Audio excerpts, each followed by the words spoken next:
to today's top stories, including the latest on the flood in Central Texas with Houston Public Media reporter Dominic Anthony Walsh. I'm Ernie Manous. And I'm Celestia Sherman. We'll also talk with Harris County District Clerk Marilyn Burgess, who'll discuss a brand new passport office in Houston's East End that promises more convenience, better access, and faster service for Harris County residents. Plus, Dan Gordon of Gordon Education is here to tell us about their upcoming documentary filmmaking camp. And as Ernie and I discuss the top stories of the day, we want your thoughts, questions, and concerns. Give us a call or send us a text at 713-440-8870 or email us at talk@hellohouston.org. Hello Houston is made possible in part by founding sponsors John Bradshaw and Kathy Sanders, and by gifts from listeners like you.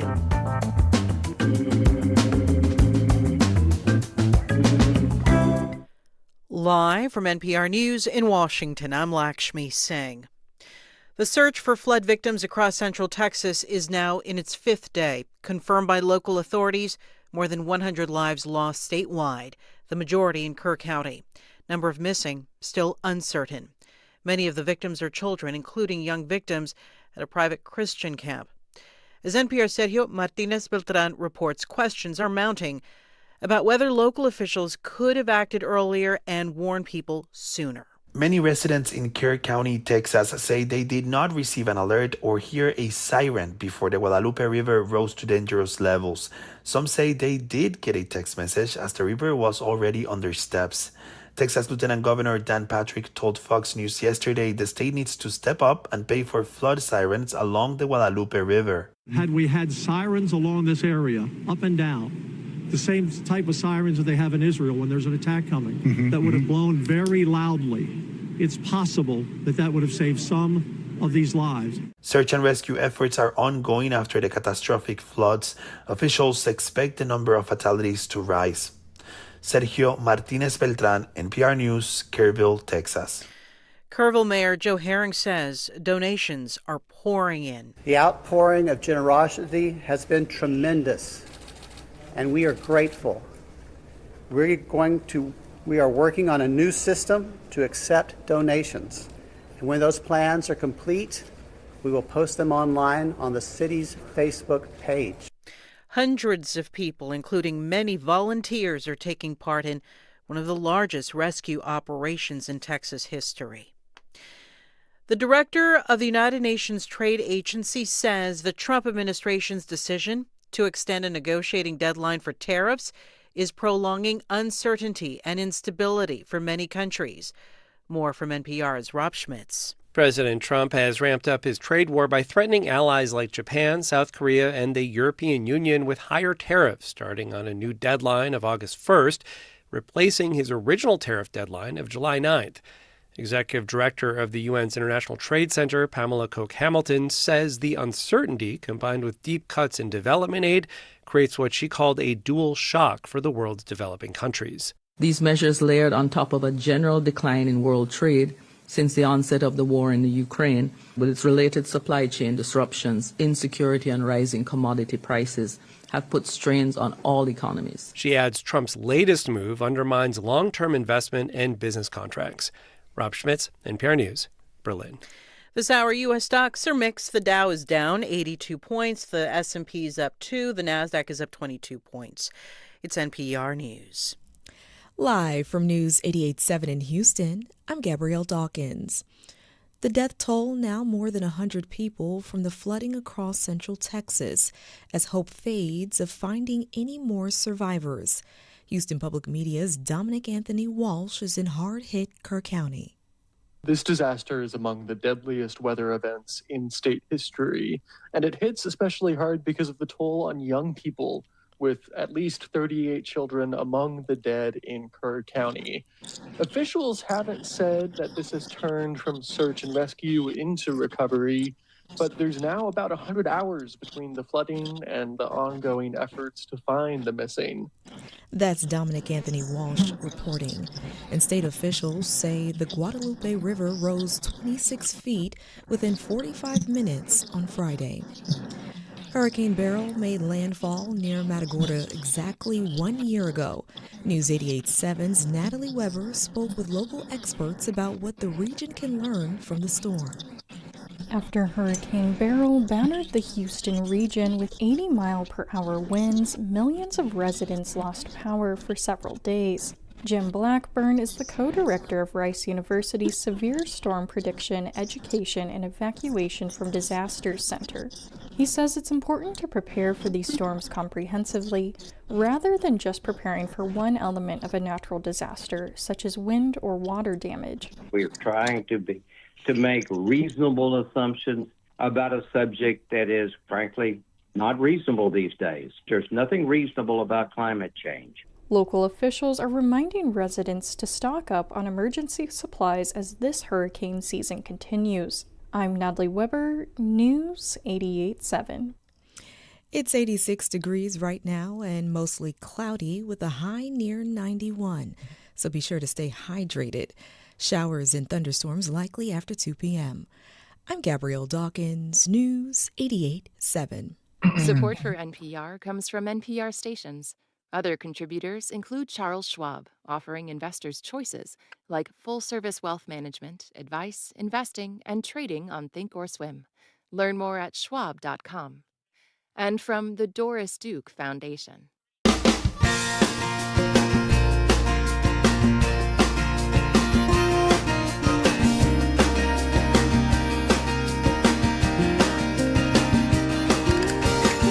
Live from the University of Houston, it's Hello Houston, an open forum on today's biggest stories affecting Houston and beyond.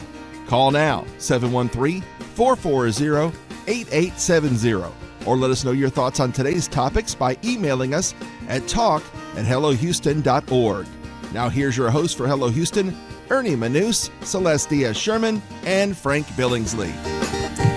Thank you for joining us today, Tuesday, July 8th. Whether you're listening to us on your radio or joining us via YouTube, Frank is out on holiday. However, longtime Houston television personality and a Houston public media veteran who has been on vacation so long, over 2 weeks, we thought we needed to reintroduce him to Hello Houston, and we'd like to welcome Ernie Manous back to Hello Houston. It is good to be back. I missed you. I missed you. Missed you a lot. I was going to have a vacation, and then right before I went on vacation, I got COVID. Oh, man, it's going around again. Yeah, and it's bad. It swept through our house. My mom, her caregiver, me. Yeah. It hit us all. So my vacation was longer than planned. Right. But then I did get to have my vacation, and as sad as it is, it's disappointing to come back to such sad news. It is. There has been a lot of, obviously, tragedy that's hit our state. And, yesterday, Doug Miller sat here with me, Ernie, and we were talking about just kind of as a veteran journalist, what was going through your mind when you were seeing this as we were all essentially getting the information? I guess on some level, I snapped into reporter host mode. And my first thought was when the initial numbers were coming out, these are way too low. Seeing what we're seeing, hearing what we were hearing, these numbers of 20 or 23 people having passed, I was like, this is going to be much worse than we think. This is very early. And unfortunately, it's continued to grow and the numbers have continued to go. And the other side of it, you start to think like those TV shows, what would you do? Yes. If you're in this situation, I know we're going to talk more about it. It's a time.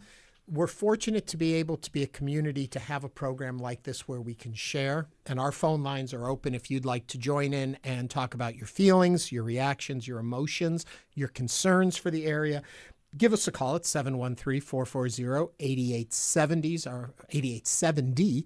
Our phone line will be open all throughout the show for your thoughts and feelings to share with you. And also you can email us at talk@hellohouston.org. It's interesting because something that as we all, different communities are experiencing different things, it seems like everybody in Texas in some place can either totally connect with what was going through with people on vacation. Or also, they know somebody because we know so many people that were affected. We're there from right here, our own community in Houston, in San Antonio, in Dallas, Austin. So this really has hit our entire state so hard. On the national scene, just hearing from reporters. I was watching a report on CNN this morning, and the reporter 30 years ago went to Camp Mystic. And wow, you continue to, and you realize what an impact that community, that camp has had. It's a legacy young camp. women growing up. And that's not the only camp that was hit. That's the other part of the story, is that we're focusing a lot on this one spot. But the devastation across the region is just, it's mind-boggling.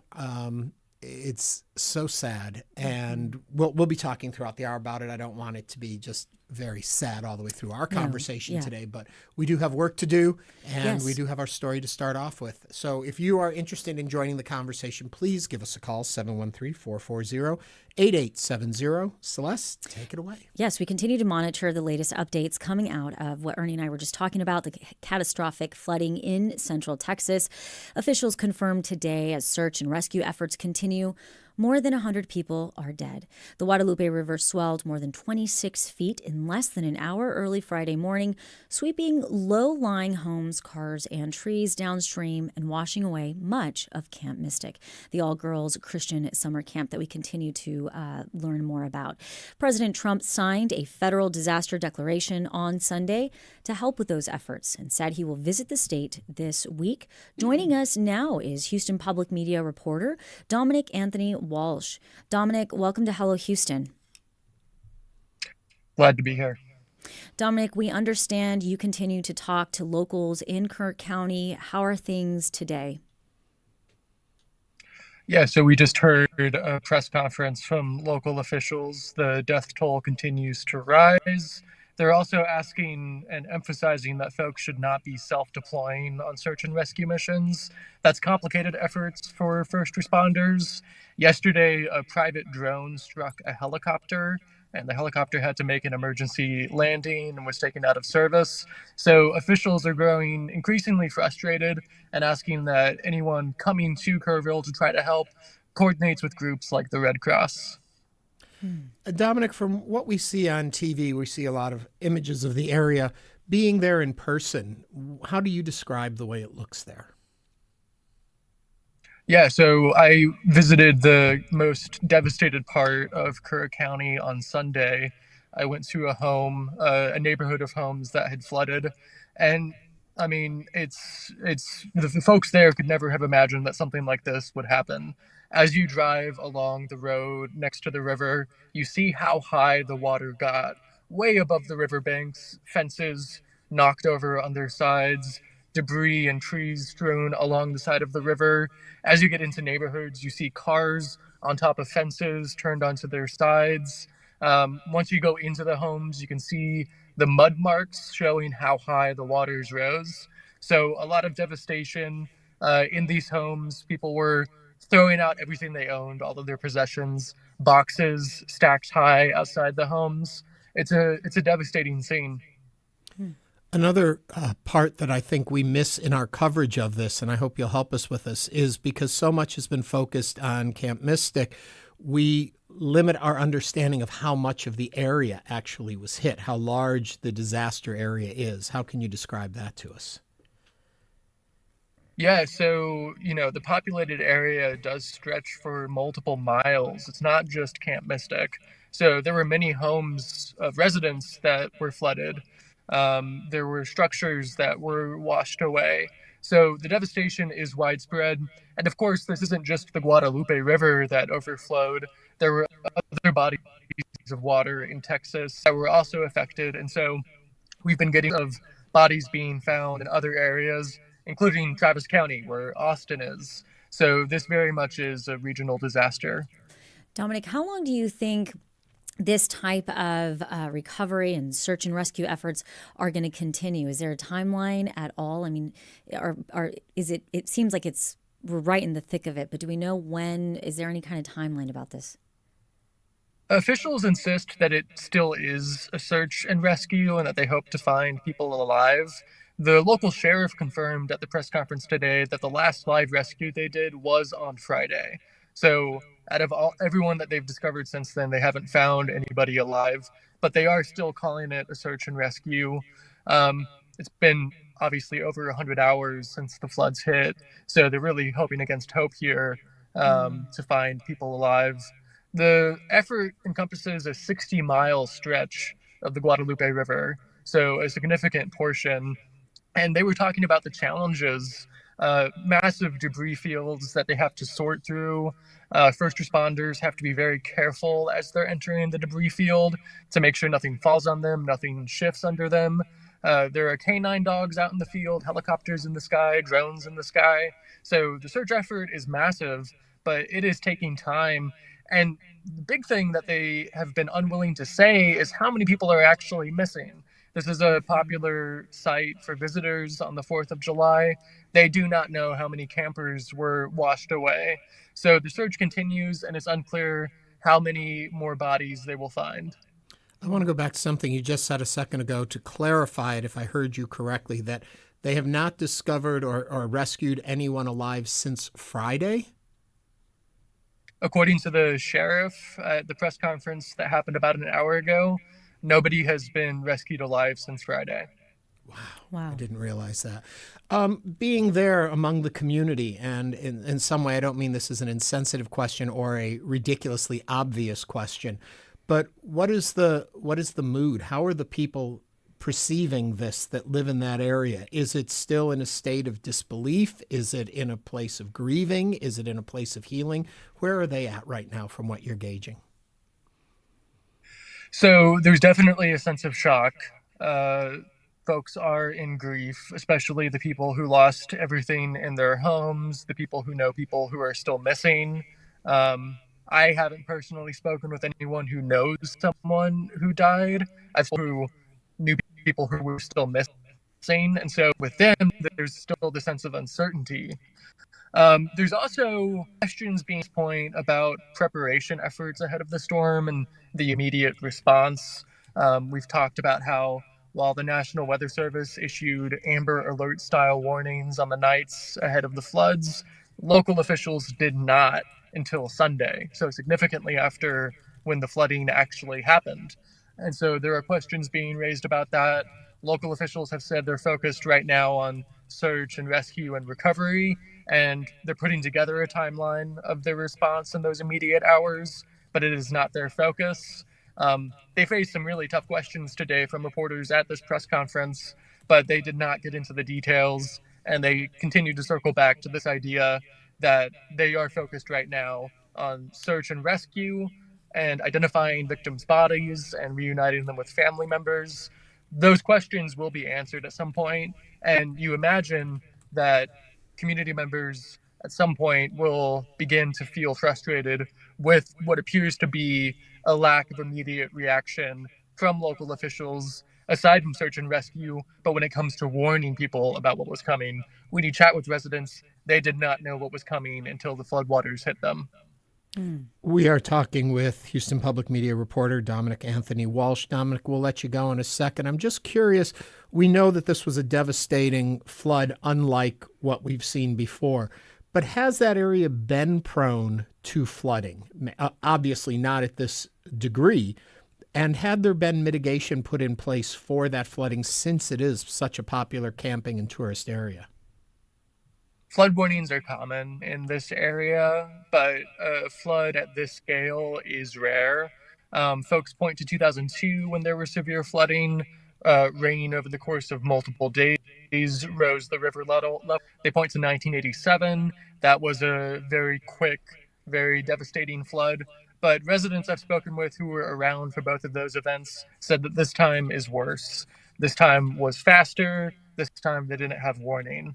And the question of warning is one that state officials are now talking about. Clerk County has, over the years, considered installing an outdoor warning system that sounds to warn people of floods. That has not happened. It is expected, our colleague Andrew Schneider has reported on this, that will be added to the upcoming special session at the state legislature. Governor Greg Abbott is likely to ask lawmakers to address flood warning systems in this area. That potentially could mitigate the loss of life in future events similar to the one that we saw on the 4th of July. We welcome you to join the conversation at 713-440-8870. We do have a question on YouTube. Somebody would like to know, Dominic, what is the weather there like now? Is it still raining? No. So we had a few flood watches and flood warnings over the weekend into Monday. On Sunday, it was pouring. As you can see out of the car window, it is clear and sunny right now, and that forecast, fortunately, is expected to continue through the week. You did mention at the beginning that people should not be going out there and trying to do searches on their own and all of that, but the heart of Texans is big and they want to help. What's the best way that folks can help and aid in the search and what's going on there? If they want to aid in the search, local officials recommend that they coordinate with the Red Cross. In terms of dropping off supplies, we heard this morning that they've been to some degree overwhelmed with the amount of donations, and so they're setting up a new system to accept donations. So, between donating supplies, the city says have an update on their Facebook about how best to do that later today, and they've emphasized over and over again, do not self-deploy for search and rescue. Coordinate with a group like the Red Cross. You mentioned their Facebook, the city or the county's Facebook? The city of Kerrville's Facebook. Okay, thank you. Houston Public Media reporter Dominic Anthony Walsh. Dominic, thanks for joining us today. Thank you. It is just so disturbing what happened there, and the stories, the more we hear of them. It truly is. And if you would like to read more in-depth coverage, you can head to Houston Public Media's website at houstonpublicmedia.org. And we have been following this and we will continue to monitor it. If you would like to join in the conversation and share your thoughts and feelings, give us a call, 713-440-8870, or email us talk@hellohouston.org. Coming up on Hello Houston, there's a new passport office in town, and Harris County District Clerk Marilyn Burgess will tell us all about it. This is News 88.7.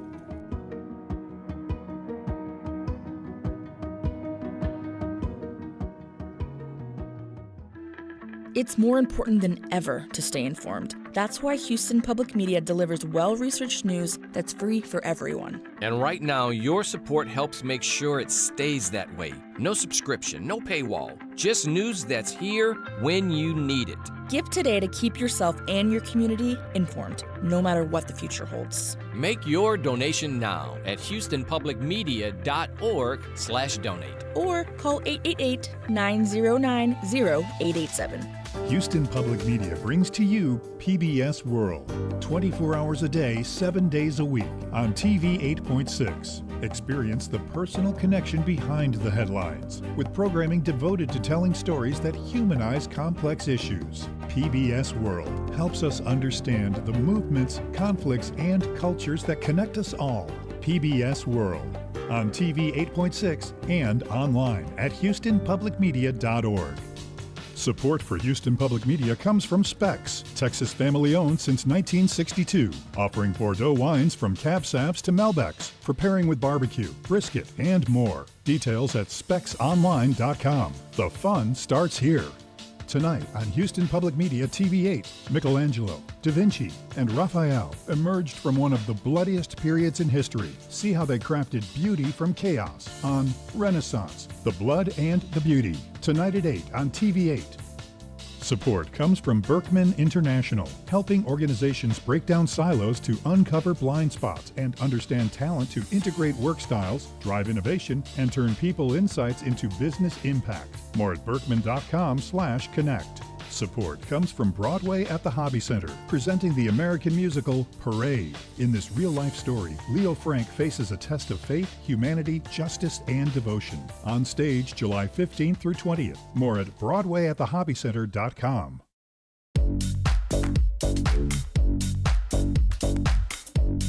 And now back to Hello Houston. To comment on today's topics, call or text 713-440-8870 or email us at talk@hellohouston.org. Now here's Celeste Diaz-Sherman and Ernie Manous. The Harris County District Clerk office has just opened a brand new passport office in Houston's East End, a move that promises more convenience, better access, and faster service for Harris County residents.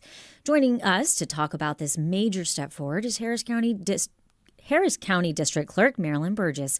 She'll be answering what residents can expect and how her office continues to make public service more accessible, including Saturday passport fairs, an event for residents with busy weekday schedules. Marilyn, good morning and welcome to Hello Houston. Thank you so much for having me. We're anxious to get the word out about this new location. And if you've got questions about it and want to ask our county district clerk, give us a call, 713-440-8870. I think the very first place I would start with this is a lot of people will say, I'm not traveling, I don't need a passport. Let's clear that up first. You don't want to wait till you're ready to travel to get a passport because it takes some time. And a lot of countries won't accept a passport if it's expiring within 6 months. So don't let it expire before you renew it. And come and get it well before you make those travel plans. But it's also important to have a passport even if you're not traveling, especially in today's day and age. In today's environment, having that identification is very important to have. So come and get it even if you don't have plans to travel. Now, why was the opening of this new office so significant? What kind of need did y'all see in this area? Well, first of all, we are the only location in Harris County that offers walk-in service Monday through Friday of every week. And it is so important because it's difficult to get an appointment to get one, particularly if you're in a rush. You need it quickly. We do still offer passport service in our downtown civil courthouse by appointment, which means you come in and there is no wait.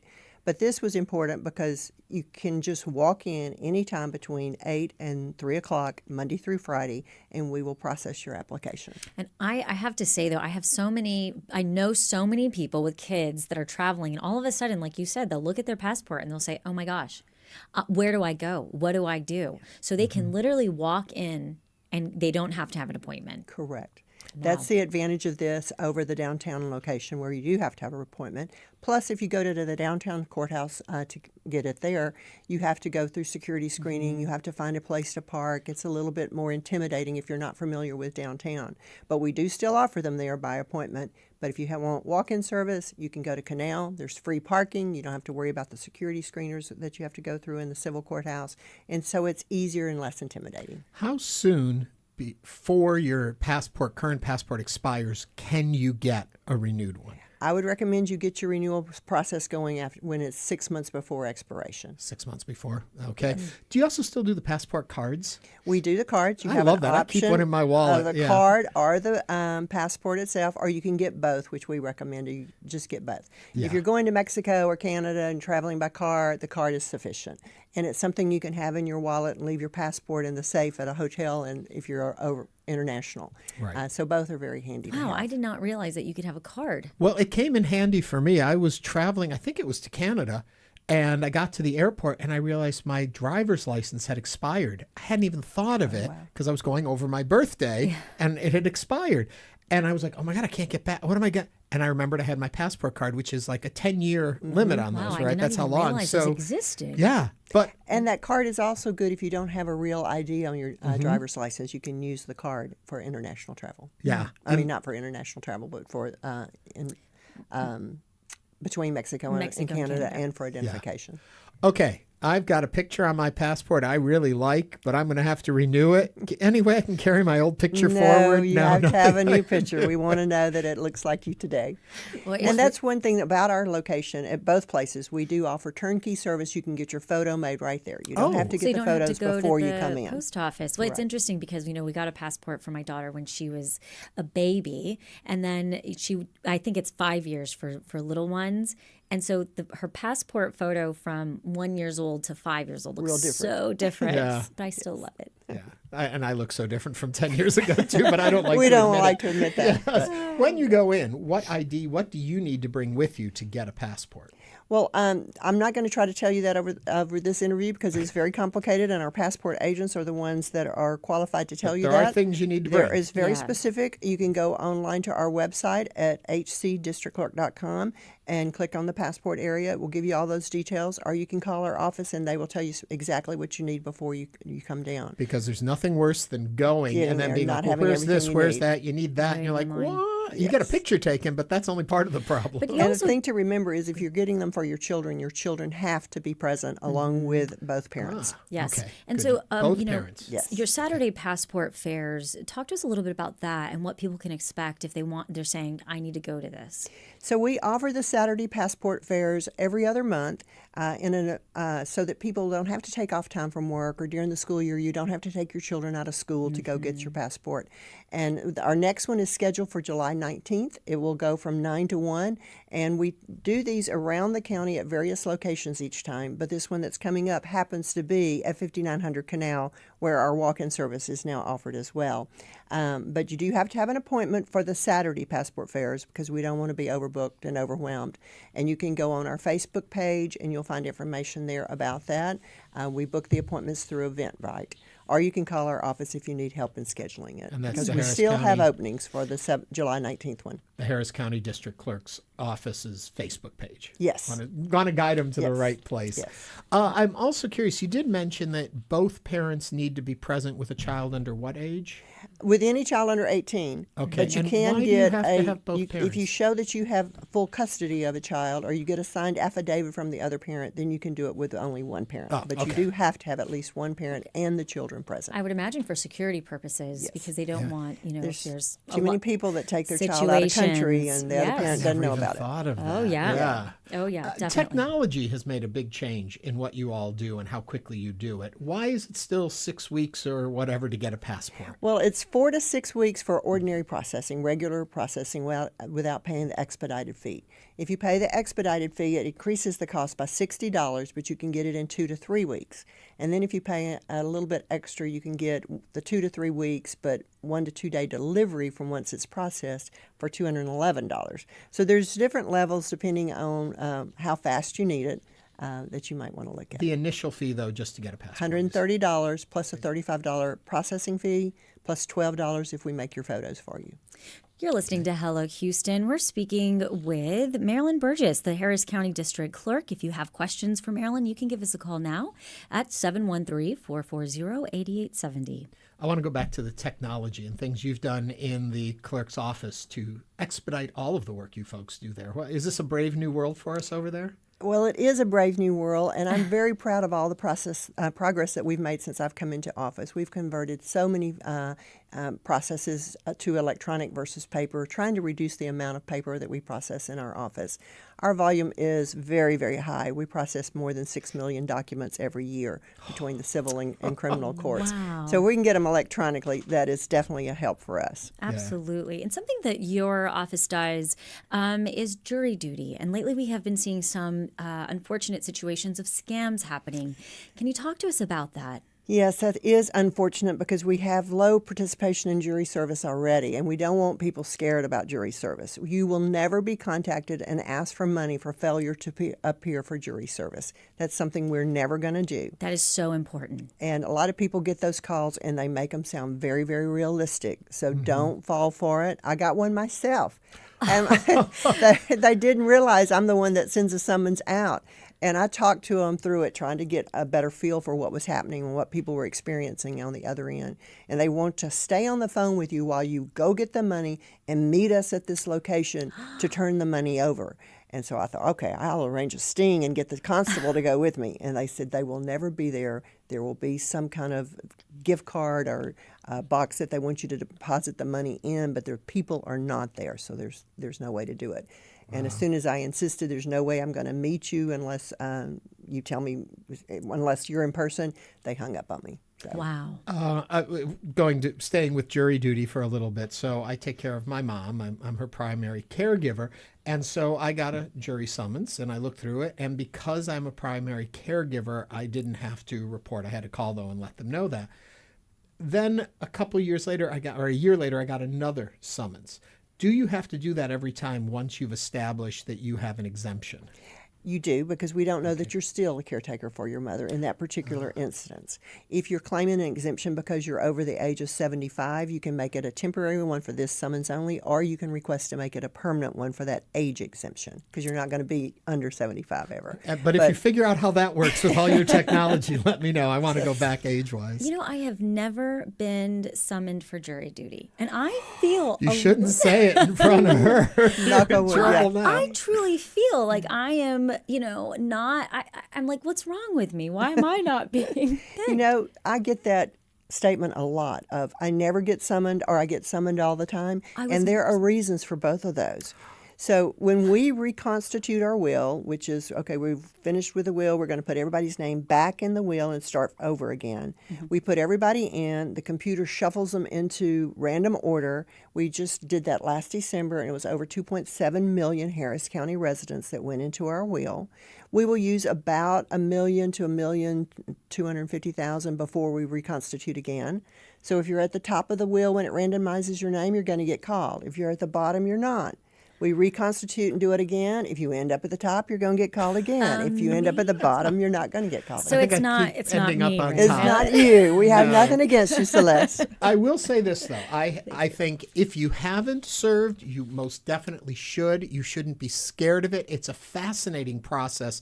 It moves much smoother than you'd think. If you get, as I like to think, if you're lucky enough to get on a jury, I think that's fascinating, too, to be in the process and be part of how our whole system works. Mm-hmm. I've been on a number of juries throughout my time. I do believe I've been foreman every time I've been on a jury, too, that's gone to trial. So I've got a good track record there. But now I'm kind of in the place where I've done my duty. I've got to stay home and keep an eye on Mom, because if I got anything long term, I wouldn't be able to step out. Yes. But you guys are very easy to work with that, too. You shouldn't be fearful of it. And if there is a situation where you can't, don't just ignore it, because then that adds lots of problems. The call is easy, and there are people on the end of it. It's not a robotic thing where you get lost in a system. Somebody answered, helped me write out, and they've always been very helpful. Again, you're listening to Hello Houston. You can join the conversation at 713-440-8870 if you have questions, passport questions, jury questions, or just questions for our Harris County District Clerk, Marilyn Burgess, who's here now. We do have a call from Adrian from Pasadena. You know what? Hold on a second. You're going to need to put your headphones on so you can hear our caller. All right. Okay. Adrian, welcome to Hello Houston. What is your comment or question for Ms. Burgess? Yes, can you hear me? We sure can. Yep. Okay.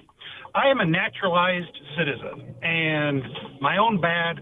I long since it's expired. I've lost the passport, and I need to get it renewed. Do I have to give my citizenship papers, my naturalization certificate, to be sent in somewhere, because I really don't like letting go of it? I'm not sure how to answer that question. I'm going to refer you to my office. If you will email them at passport@hcdistrictclerk.com, they can help you with that. I do know that you can do a renewal online through the mail yourself if you have your passport, and if it's not more than 15 years old and your name has not changed. But if any of those things don't apply, then you do have to do it in person, and our office can help you with it. But what they need as far as paperwork, in order to do that, you'd need to reach out to them. I don't want to tell you and you get down there and you're missing something that I forgot. Let my team tell you that. Yeah. Thanks, Adrian, for giving us a call. And we also have a call from Lisa from Northwest Houston. Lisa, welcome to Hello Houston. What is your comment or question? It's more so a comment. I literally am driving home from my jury duty this morning.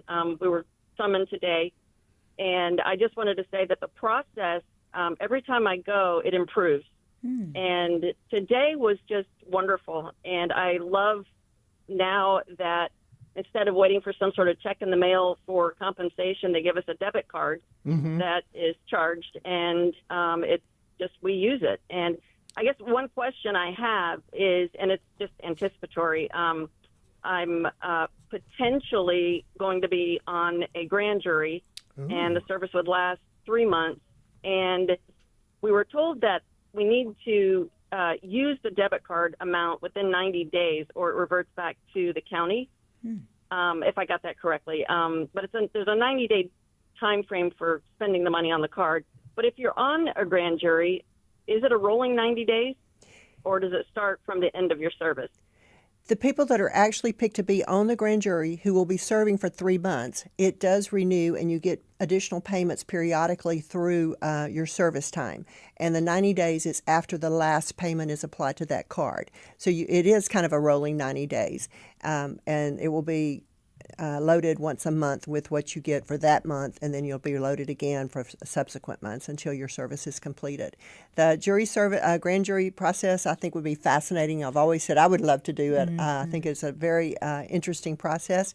It is a huge time commitment. It goes for 3 months, and you're there 2 to 3 days a week for those 3 months. So we do appreciate your willingness to serve and help us in that regard. Thanks, Lisa, for your call. Hey, Lisa, before you go, really quickly. So today, do you know how much money you got on that card? I'm sorry, can you say it again? Yes, I was going to say, do you know how much money you got on the card for today? I don't know yet. I think it was like $35 for today, and then, or $38, and then it'll be, if you're actually serving, it's like $55 a day. Oh, it's $30 for the first day and $58 for subsequent days, but it's not loaded until your service is concluded, except for grand jurors, because your service is going to last so long. It will be loaded periodically. Lisa, thank you for that. I come from a time where I think it was like $3 or $5 you got for jury duty. You know, when I came into office, it was $6 for the day one, and we didn't pay for your parking. And so it could cost you to show up. And we have worked very diligently to improve the juror experience with many things, just like the debit card instead of waiting for a check in the mail, as well as paying for your parking. And we have created our online pre-registration where we can send you reminder notices. That's how we capture your email address and cell phone number, so we send you those notices. And it also allows us to send an email to you the night before your service if we see we have more people coming than we're going to need, and prevents a wasted trip downtown for you. And we did have a comment from Anita Taylor who says, I received $30 on the card for 1 day of service. I received an email reminder a couple weeks before it was set to expire. Very efficient and helpful. Now, okay, we're talking about jury duty. If somebody wants to be on a jury, is there any way you can say, hey, put me in the pool, move me up? Nope, there is no way. Our jury wheel is made up of any Harris County citizen over 18 who has either a driver's license or a Texas ID or are registered to vote in Harris County. And then when we load that wheel with that 2.7 million people, it's randomized at that point, and you're in that certain order, and we call in that order. So I get that. I would love to serve. Can I volunteer? No, it has to remain random according to Texas law. Amazing. Well, it's fascinating. I wish people would pay attention to the process, but also I want people to remember passports are important too. We kind of got off into the whole jury world. The passport is something you should have. You should have it updated. If you're listening right now, take a moment, locate your passport where it is, and check the expiration date. Absolutely. Those things, especially with a 10-year limit on them, you can very easily slide right past it and not know about your renewal. And you need those to be up to date. And especially during travel season. Yes. You know, summer months are very busy for us. Our new capacity is about 60 applicants that we can process per day at Canal. We approached Commissioner's Court trying to get funding for an additional agent over there, which would get us up to 80 a day that we could do. But we're very excited about the volume that we can handle over there, and that you can just walk in, and we hope to see you over there and help you get your passport. Do you know the average wait that it takes when somebody is going to the passport office? If you have an appointment and doing it downtown, there is no wait. If you're doing the walk-in service at Canal, it can be up to an hour depending on how many other people show up that day. Mm-hmm. Once you get to see an agent to process your application, it's about a 20-minute process per applicant. So if you're a family of 4, it's going to take you over an hour to get everybody processed, but it's 20 minutes per applicant once you get to the agent. Remind the website where people need to go to see all the information and the documents they need to have with them. It's hcdistrictclerk.com for the website, and the same HC District Clerk for our Facebook page if you want to get an appointment for the July 19th Saturday Passport Fair. And we did have a YouTube question that says, Doyle would like to know, if you live in another county, can you go to the Harris County location for passport renewal? You can renew even if you're in a different county for passport, if you bring the appropriate documents. Excellent. Marilyn. Good to know.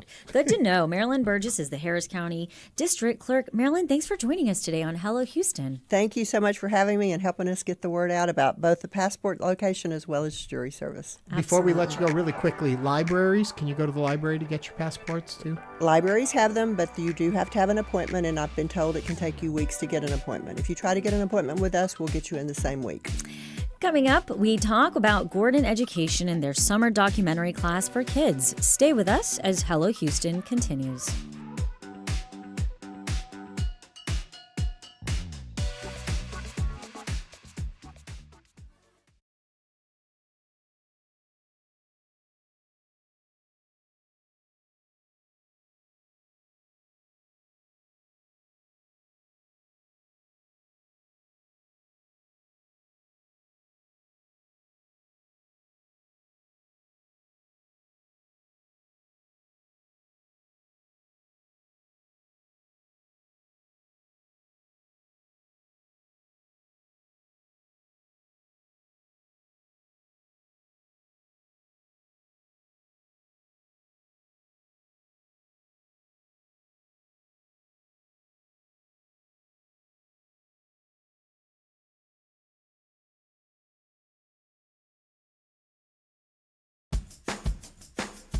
Hi, this is Matt Harrop. There's been a lot of news to cover in Houston over the last few months. Keep listening to Houston Public Media for the latest, and if you've got a car, truck, boat, or RV you don't need anymore, donate it to the station. It could be worth hundreds of dollars in support. The donation process is easy for you, and we'll pick up your vehicle in any condition.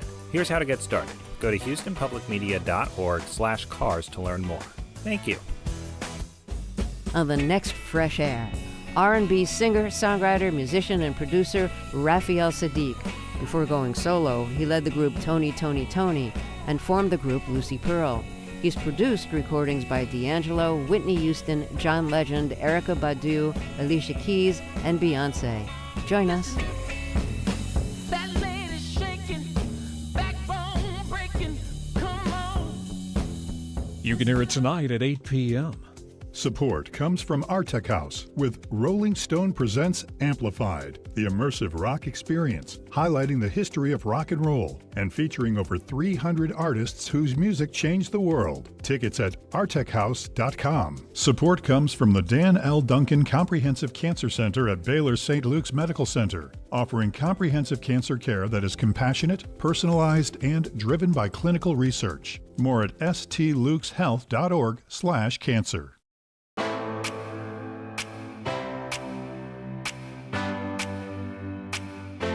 And now back to Hello Houston. To comment on today's topics, call or text 713-440-8870 or email us at talk@hellohouston.org. Now here's Celestia Sherman and Ernie Manous.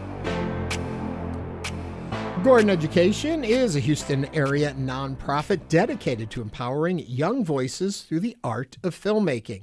They offer filmmaking residencies and summer camps that allow students to participate in every aspect of the creative process, from brainstorming initial concepts to post-production stage.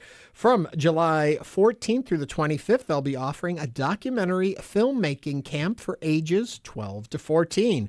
Joining us now to tell us more is Dan Gordon, Executive Director of Gordon Education. Dan, welcome to the program. Thanks so much, Ernie. It's a pleasure to be here. If folks have questions or concerns or want to learn more, you can give us a call, 713-440-8870, or if you just want to talk to Dan, you can do that too.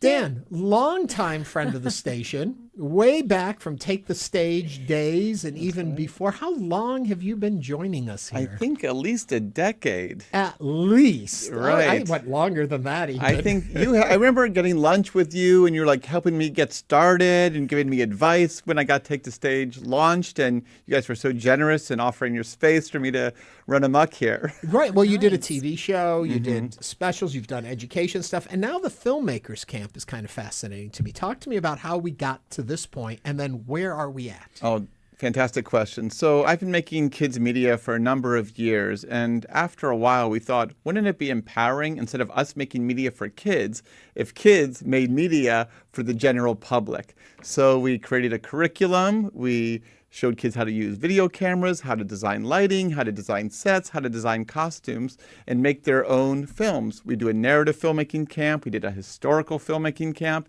And coming up next week is our documentary filmmaking camp, which I lead. And I'm thrilled to do this camp. It's my third year doing this documentary filmmaking camp. Dan, talk to us a little bit about the curriculum because, we think of curriculum and we think academics immediately. What does curriculum look like in this filmmaking space? Right. Well, I think so much of the time students follow a very strict curriculum in schools where they have to learn information and they regurgitate it for the test. This curriculum is more about listening to what the kids care about. So the first day we ask them, what are you passionate about? What do you care about? How do you want to make a difference in the world? And we have a big paper and we brainstorm.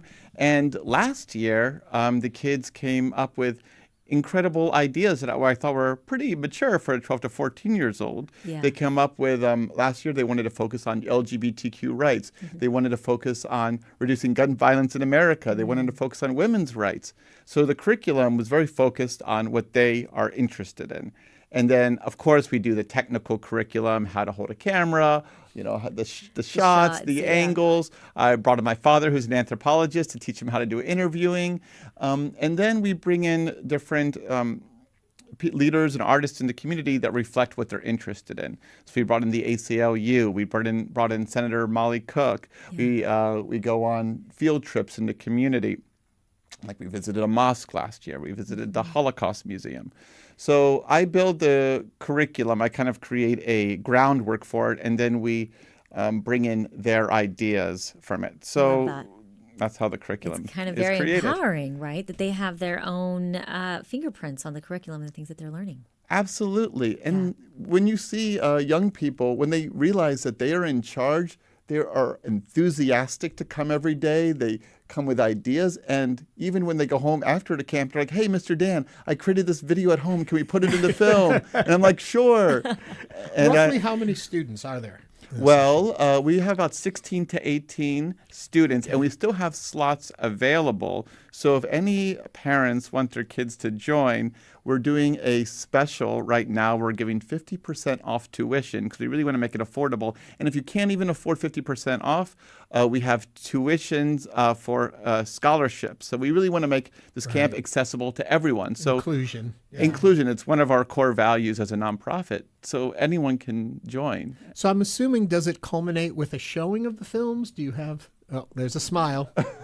Tell me more. Yes, it's always culminates with a premiere. This year we'll have a red carpet. We'll have a red carpet premiere. Of course you will. And the kids get dressed up for it. We have the parents come. We have the guests come. And some of the leaders that they interviewed come.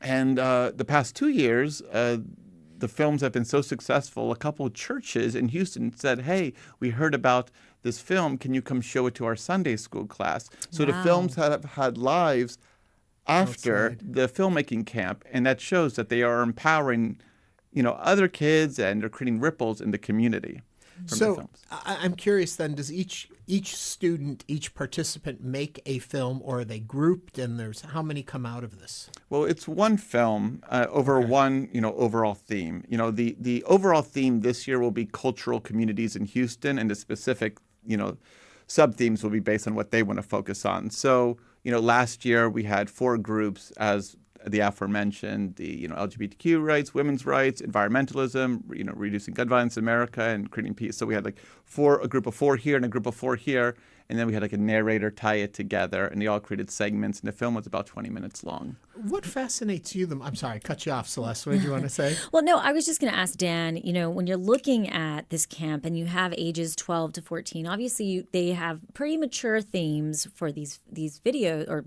films, but what is surprising to you besides that the kids want to share their story about this? Like, what is the connection?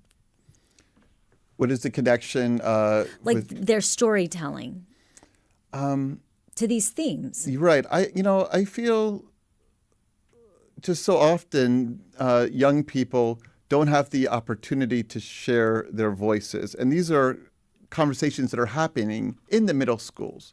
But maybe parents don't want them necessarily to be happening. Or or they're not. They don't feel like they're ready for it, or I don't know the reasons. But these kids are obviously finding it, and they hear what's going on. If they want to learn about it, I don't think we try not to shield them from what's out there. And like the ACLU, we'll do a Know Your Rights workshop. Sure. We'll teach them know your rights at a protest, know your rights for in school, because we really want to show kids that they can make a difference, in their specific schools. Yeah.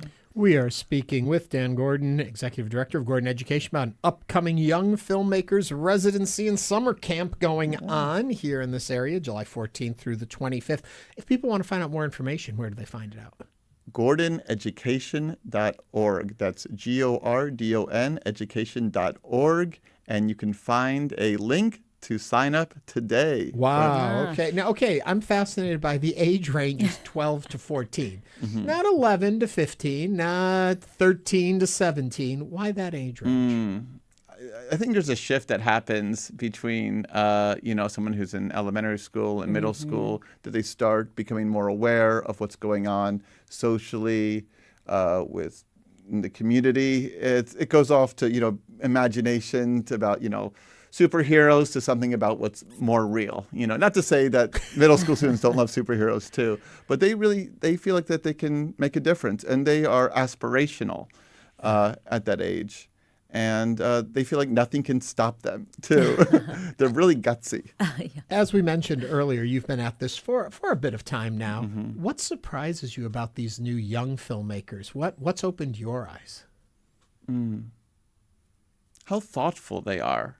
We usually have a discussion after we interview somebody, and they're able to listen to one another and build empathy for somebody that they might not have known about before. They are able to truly listen, and I feel that's a lesson for adults. Once we often talk past each other or at each other, these young people are truly learning how to listen and to be empathetic and to learn what it's like in other people's shoes.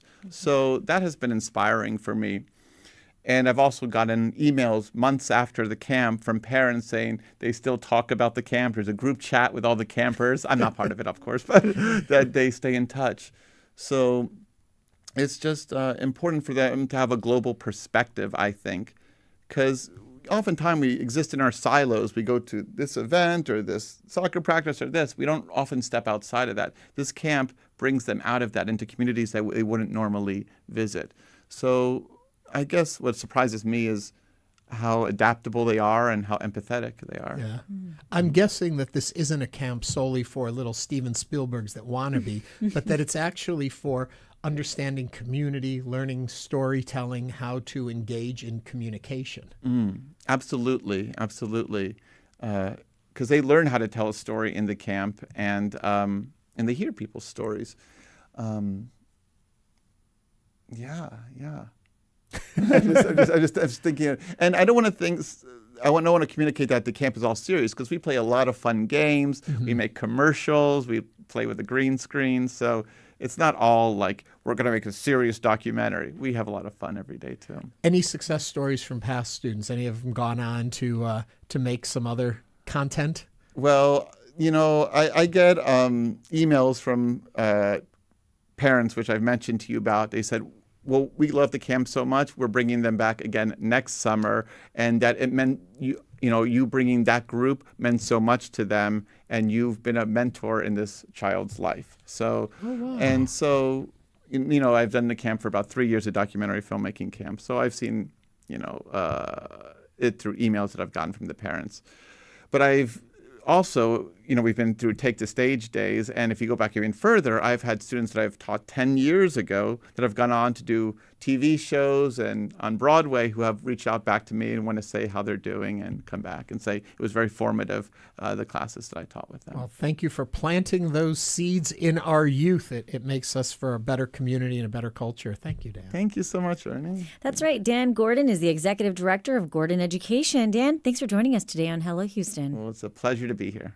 Gordon Education's documentary filmmaking camp will run from July 14th to the 25th, and it'll be for ages 12 12 through 14. Coming up on Hello Houston, we'll continue diving into the top stories of the day. Stay with us for the second hour of Hello Houston.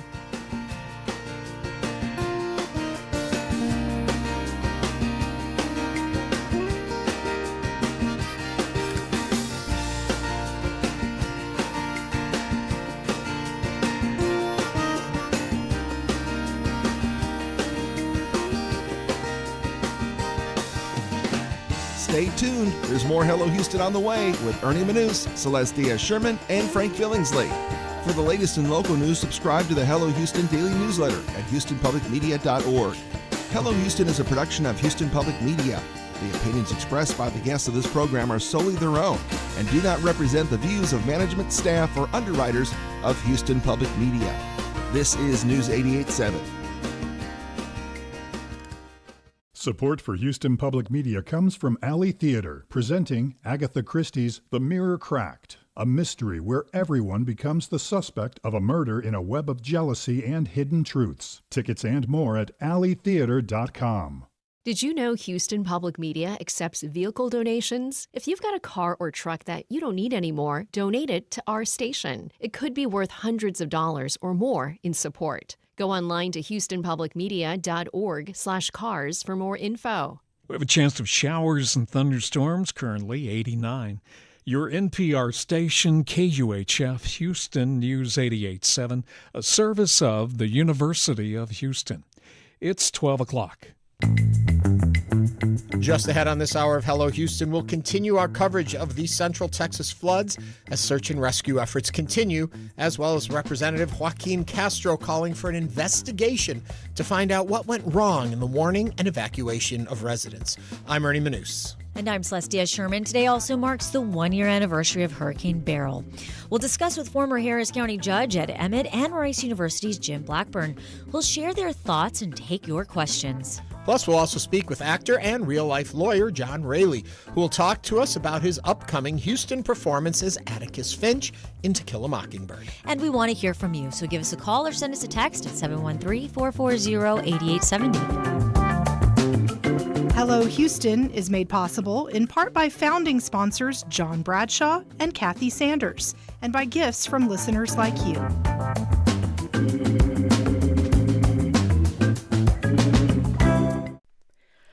Live from NPR News in Washington, I'm Lakshmi Singh.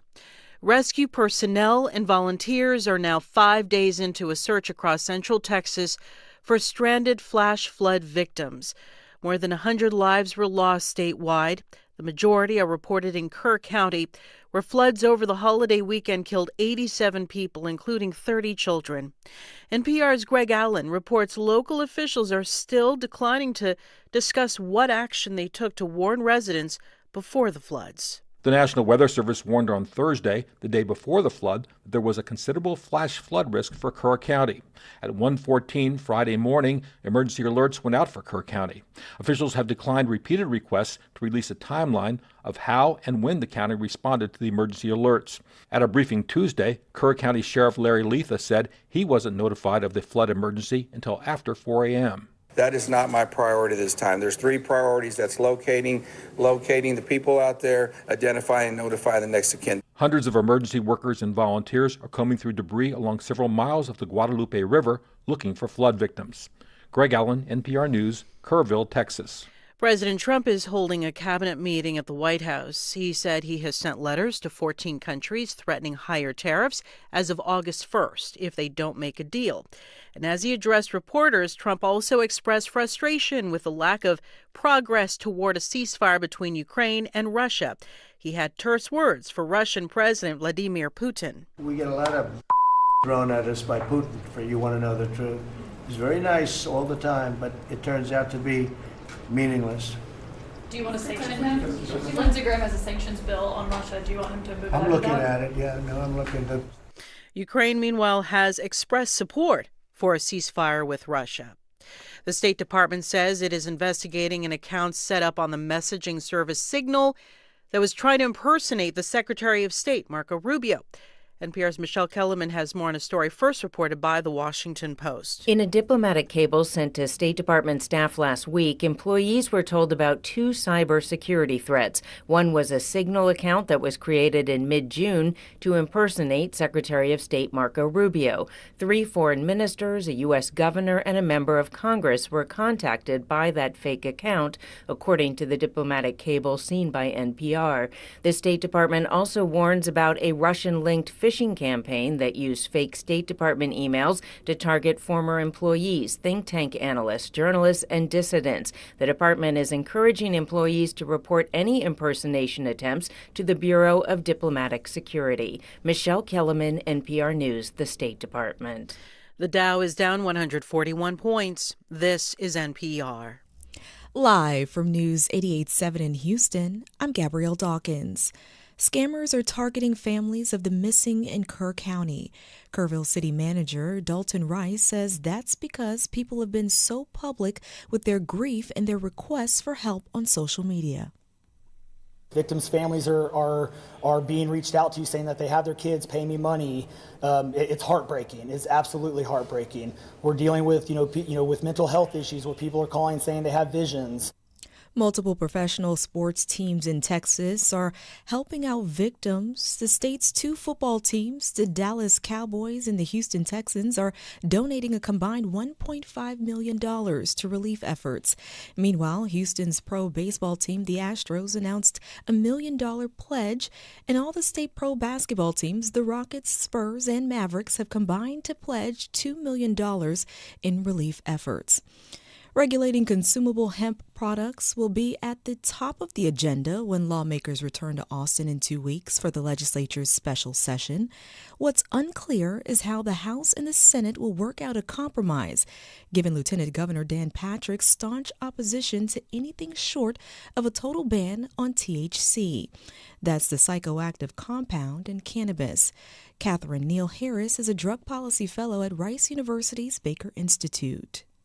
The lieutenant governor made clear that he was displeased with the governor's veto of Senate Bill 3. He also said that, if enough senators supported whatever comes out of the special session, that he would support it as well, but he was skeptical that they would have the vote. Patrick has said that he won't support anything that he considers legalizing marijuana. Harris said that if lawmakers don't pass a bill to more strictly regulate hemp, the current lax regulations will remain in place. That includes no minimum age requirement for purchasing consumable hemp products. It's currently 89 degrees. I'm Gabrielle Dawkins, News 88.7. Support for NPR comes from NPR stations.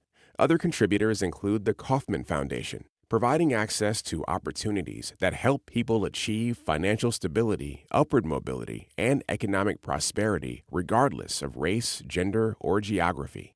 Kauffman.org.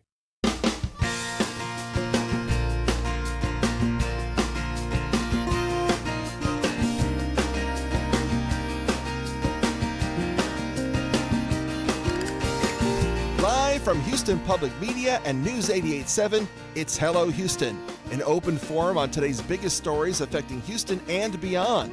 Call now, 713-440-8870, or let us know your thoughts on today's topics by emailing us at talk@hellohouston.org. And now here's your host for Hello Houston, Ernie Manous, Celestia Sherman, and Frank Billingsley. And we are back again. It is good to be back on the show. It's good to be back. It's good to have you back, Ernie. It's good to be here because we have such a vibrant community. And we do. It's great to know that there's a place where we can all come together every day and talk about things and share ideas and be part of the world around us. It's extremely important that we're able to be here when there are times of difficulty in our community as well as when there's times of joy and celebration. And so it makes me think about the challenges facing public media right now. Not that I'm going into a pitch or anything, but that's part of the beauty of what public media can do in communities, not just here, but nationwide, is a place for us to come together and meet. And I think that the coverage that we're doing even from this station in what's happening in Texas and the flooding and stuff, I just want to thank people that support public media for allowing us to be able to do that work. A little bit of a twist of where I was going to go with that opening, but I'm following you, Ernie. You're following me. If you would like to follow us, you can watch us on YouTube. Go to our YouTube channel, look for Houston Public Media, and you can watch us doing the show live. In there, there's also the comments section where a lot of the show continues over there.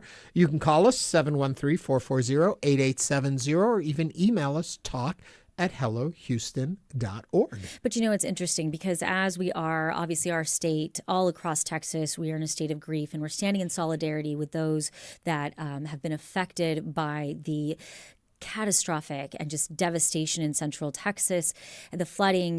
It's interesting because today, July 8th, is 1 year since Beryl hit Houston. And so I think it's one of those things where, as Houstonians, as people that live in our area, we understand just from a property perspective, not even from a loss of life, but from a looking at our destruction that these natural disasters can do and the impact that they can have on your community. It is devastating. And then obviously we're watching the death toll continue to rise in Central Texas, and we feel for those. And in my own community, in my own neighborhood, and amongst my personal community, I know families that are in deep grief. And so again, Hello Houston is a place where we not only bring information, but it's also a place where people can engage and express and sit with us in solidarity as we continue to monitor what's happening and also remember what happened in our own community a year ago. Well, it's we have a segment coming up in just a few minutes. Ed Emmett will be here, Judge Ed Emmett, and Jim Blackburn to talk a little bit about what we learned, lessons learned from Beryl, and also to take a look at warning systems and how all of that worked. Lots of questions. Yeah, there are. We actually got a text about the floods, and I don't know that I have the answers to the questions, but the questions were, one, what was the state of the power and water in the area, or what is? How long will it take for the river to be safe? What is the state of Honey Creek, which joins the river? There is at least one camp there. What was the impact there? When will Honey Creek water be safe? And they thanked us for any information we can provide. I don't know that we have the answers to that questions, but it's just an example of that there is still a lot of questions out in the community, and people want to know, and hopefully we'll have more answers as this continues. That our YouTube comment brings up a good question, because we keep focusing on Camp Mystic, but there is multiple Texas camps. Camp Honey Creek for girls, I know that they posted on Facebook that all their staff and campers were safe. Camp Waldemar, it posted on Instagram that all of their campers are safe and sound, and the phone lines and internet were down in that area. Camp La Junta, which is it's an all-boy camp, they were able to get out. So it's one of those things. Also, there are other camps that were not in session, which was Camp Rio Vista, Camp Sierra Vista, and Camp Stewart for boys. So, obviously, this affected a lot of people, even if they weren't there. These are areas that are beloved by Texans that have been going to vacation, even if you don't camp. How many people go and spend their 4th of July down there? And it's one of those things where the devastation is impacting our state, and we are here to provide as much information. And as answers and information continues to come out from local officials in Clerk County, we will continue to monitor the situation there through our own coverage. You can share with us at 713-440-8870 or email us, talk@hellohouston.org. I was watching on a news report talking about Camp Mystic and how far back the cabins that were affected actually were. They were not along the riverbank. They were up high on the sides and off back. And when you think about that, and you've seen, I'm sure, the time-lapse video that's out there of the water coming in and the rising waters, how far that water rose. And it was very high. And yesterday we had a former longtime camper, former counselor, Lauren Sweeney, joined us yesterday to kind of give her account. And she knows personally women and parents that have lost daughters from this devastation. And that's what she was explaining to us. And I think a lot of questions are, why would the youngest campers, which was twins 1, twins 2, and bubble in 7, 8, and 9-year-old girls, be, and the misconception essentially is closest to the Guadalupe River. And I've talked to different parents and people, and that's been kind of my question, just as a mom. You immediately go into mom mode and parent mode, and you start saying, well, how could it have been? But the topography, thank you, is basically, they were saying it was very high. It was also located in a way that was closest to get to the dining hall and closest. So there was a lot of kind of information that we can't get just looking over at a map. Mm-hmm. But, you know, it was a beloved camp by many, and we are, again, holding that Camp Mystic community close to our hearts. Have you talked to your children about it? Have you been able to? You know, Ernie, as a mom who has a 9-year-old daughter, I received a call Friday morning from a close friend and neighbor who was going to get her daughter, to pick up her daughter from Camp Mystic that morning. As everybody was getting that information, I was in my kitchen, and as so many parents, I picked up the phone and I said, absolutely, we can watch your house, whatever you need. At that moment, I didn't realize what was happening. That is whenever a lot of friends started texting, 20 girls are missing. We're looking for these cabins. You know, the stories within your own community start to come out. And Evelyn was sitting right next to me, and she said, Mommy, what's happening? And I said, oh my gosh. And I start talking to Dan. And so I started sharing it, and she heard everything. And then I was glued to my phone, and she was sitting right next to me. And so that is why yesterday we had a clinical psychologist from Texas Children's Hospital join us and talk to us about grief and how to talk to your children about this. And I told her, yes, honey, this happened. This hasn't happened in this way before. And, you know, as a parent, you just kind of share in your best way you can with your child. Mm-hmm. Does it make you question letting your children out of your sight now? Absolutely. Yeah. I think every parent, and the reason this hits so hard is every parent can think about, even if you're not dropping your child off at a sleepaway camp, you still drop your children off. Littles. I mean, my kids are at a day camp today, this next 2 weeks. And you say the same things. I'll pick you up. I'll see you in a little bit. Kisses. A lot of times you're running late and you're like, okay, get out of the car. I got to go. Bye. You know, so you just know the type of conversations, you know the kind of hugs that were given. And as a parent, you never, ever imagine that the last time you say goodbye to your child is the last time you'll ever see them. And so I did not sleep over the weekend thinking about those little girls, thinking about my own daughter, thinking about our community and those mothers. And so again, I think so many Texans across the state are grieving, and we're standing in solidarity with the Central Texas community. If you would like to share with us, please give us a call, 713-440-8870, as we continue to share stories and understand, if there is a way to even understand what happened here, and to move through it as a community. We do have our news topics, which wouldn't surprise anyone, starts off with a story about this very topic. That's right. Thank you, Ernie. As the death toll rises following catastrophic floods in Central Texas over the holiday weekend, Representative Joaquin Castro, Democrat of Texas, says officials owe a thorough investigation to find out what went wrong in warning and evacuating residents. Many people in the county live along the Guadalupe River, which again rose over 26 feet in 45 minutes early Friday morning when heavy storms started. In the days since, local officials have grappled with tough questions about why people who live along the river were not warned to evacuate. The National Weather Service warned of possible heavy showers on Wednesday and upgraded Thursday to a flood watch, which is when conditions make flooding possible. A flash flood warning, meaning flooding is imminent or happening, was not declared until early Friday morning after nearly a foot of rain had already fallen.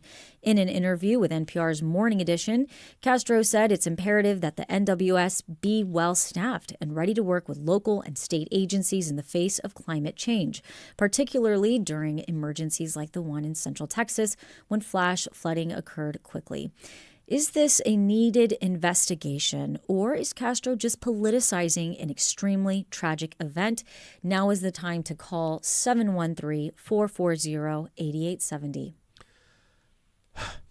I come at this from a couple different places. Yeah. First of all, I don't even like the question about politicizing a tragic event. Agreed. Just hearing the words sounds uncomfortable.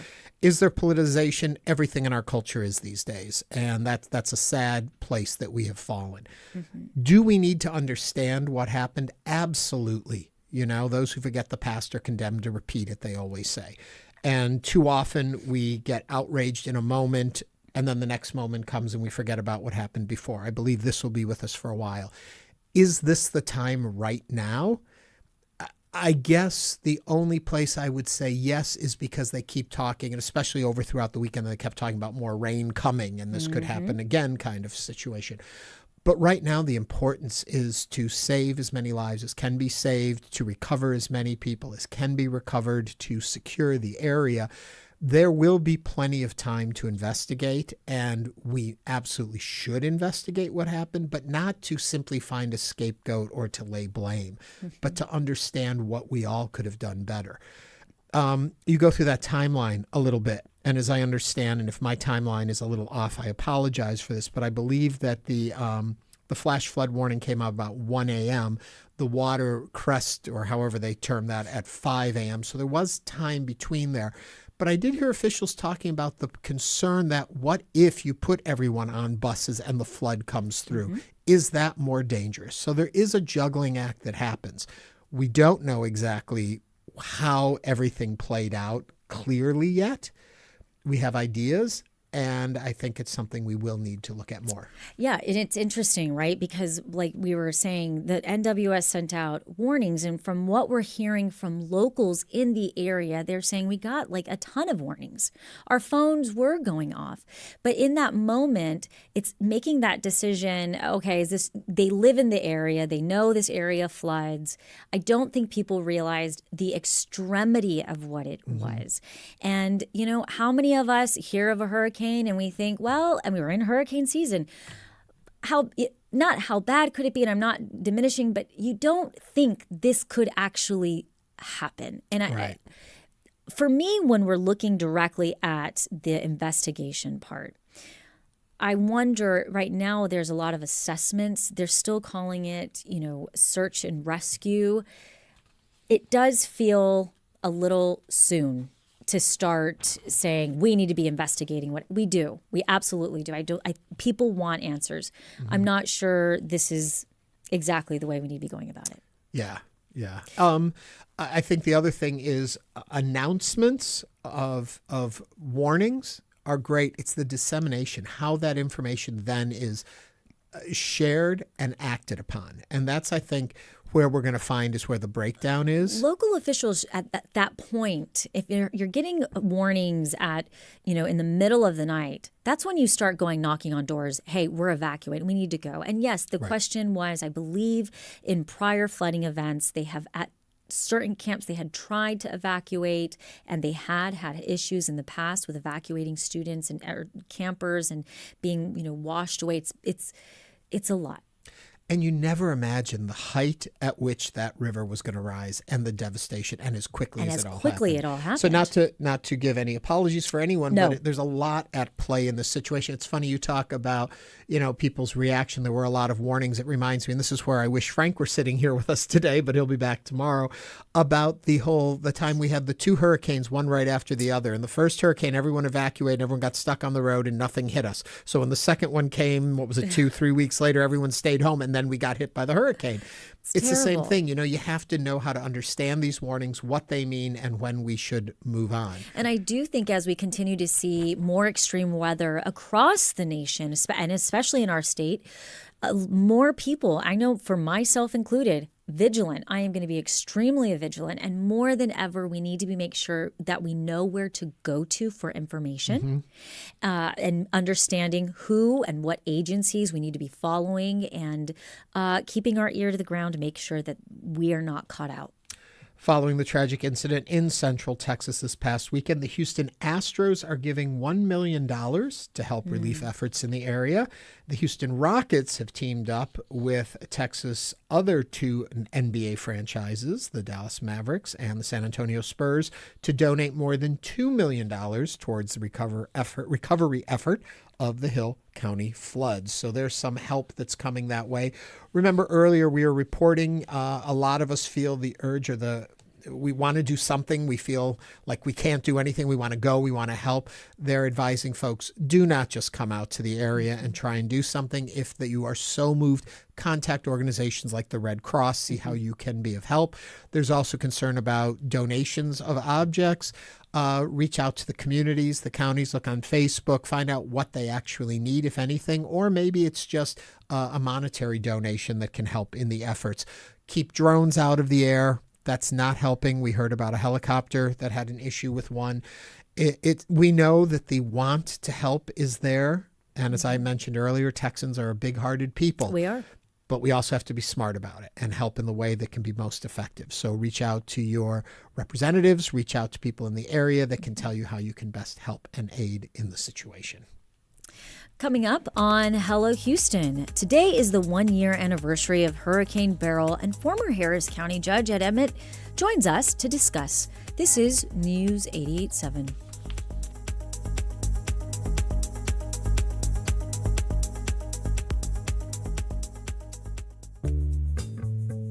It's one thing to love public radio, but it's a special thing to support it. Consider this. If you've got a car you don't need anymore, or you've got one that's simply too expensive to repair, you can arrange to donate it to Houston Public Media. We take any kind of vehicle in any condition. It's easy for you, pickup is free, and it could be worth hundreds of dollars in support. Visit HoustonPublicMedia.org/cars to learn more. And thanks. I'm Jeremy Hobson. Next time on The Middle, President Trump isn't just a polarizing figure here in the United States. His controversial approach to diplomacy, international trade, and foreign aid have changed perceptions of the U.S. and its people abroad. So are you worried about America's standing in the world? General Wesley Clark and veteran foreign correspondent Deb Amos join us next time on The Middle. You can hear that Thursday night at 8 p.m. Support comes from GiveMeTheVIN.com. Purchasing vehicles in minutes with the VIN or license plate, or by bringing the vehicle to Houston area offices. Details at GiveMeTheVIN.com.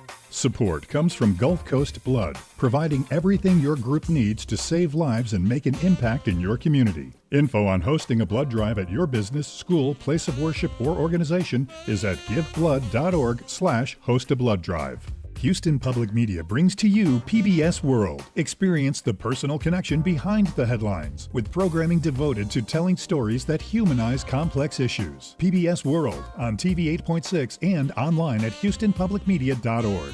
Support comes from John Moore, helping with plumbing, electrical, and air conditioning repairs, including out-of-warranty units since 1965. Details at 730-2525 or at johnmooreservices.com.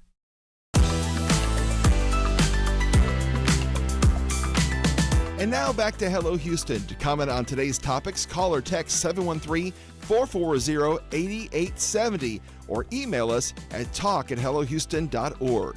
Now here's Celeste Diaz-Sherman and Ernie Manous. Hurricane Beryl made landfall as a Category 1 storm a year ago today, bringing powerful winds, prolonged power outages, flooding, and a summer heat wave that tested our city's resilience. Thousands remained in the dark for days, while sweltering heat pushed some into emergency cooling centers. And for others, the consequences were fatal. Today, we'll discuss what we've learned over the past year, what infrastructure changes are still needed, how agencies and communities can better prepare for compound disasters, and why electricity resilience matters as much as flood safety. This in the backdrop of the flooding in Central Texas this past weekend. To break this all down, we welcome Ed Emmett, Fellow in Energy and Transportation Policy at Rice's Baker Institute and former Harris County Judge, and Jim Blackburn, an environmental lawyer and professor in the practice of environmental law at Rice University. Ed and Jim, welcome to Hello Houston.